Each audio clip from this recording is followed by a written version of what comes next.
বাংলার মানুষ চা ভারপ্রাপ্ত চেয়ারম্যান বীরের ছেলে বীরের বেশে বাংলার মাটিতে আসবে, এটা সকলে চা। তারেক রহমান আসতেছে এবং এই বিষয়ে অনেক ভালো লাগতেছে এবং বাংলার মানুষের ভালো লাগতেছে। বাংলাদেশ হাসতেছে যে তারেক রহমান, শহীদ প্রেসিডেন্ট জিয়াউর রহমান বীরুম, যাহার ডাকে স্বাধীনতা হয়েছে, তাহার ছেলে তিনবারের প্রধানমন্ত্রী বেগম খালেদা জিয়া ছিল মানুষের বুটে নির্বাচিত প্রধানমন্ত্রী। সেই নেত্রী দেশ ছাড়ে নাই, বাংলা ছাড়ে নাই, বাংলা জনগণ ছাড়ে নাই।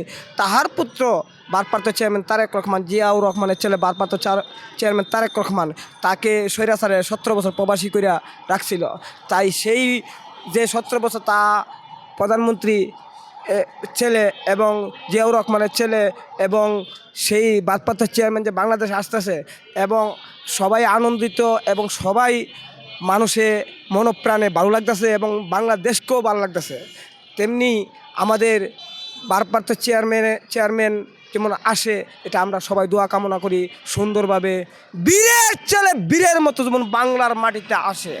আমরা চাই, আমাদের জনগণ চা, বাংলার মানুষ চা ভারপ্রাপ্ত চেয়ারম্যান বীরের ছেলে বীরের বেশে বাংলার মাটিতে আসবে, এটা সকলে চা। অনেকেই তো বলছিল যে তারেক রহমান আসবে না, বা এখনো বলতেছে যে তারেক রহমান হয়তো আসতে পারবে না। তাদের উদ্দেশ্যে কি বলার আছে?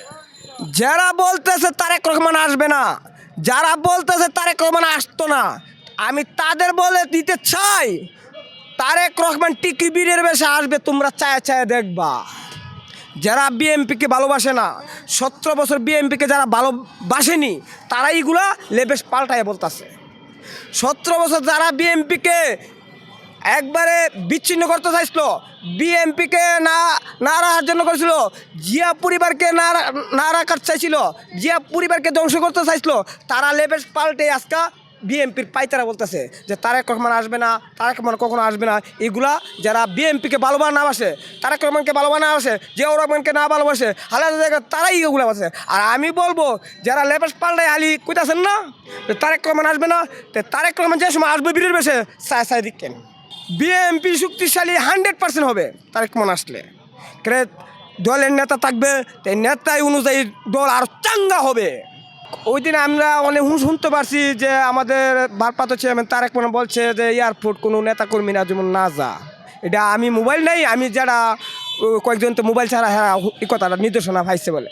তো যদি না ভারপ্রাপ্ত চেয়ারম্যান না করে তাহলে যাওয়ার মনে করি যে ঠিক না।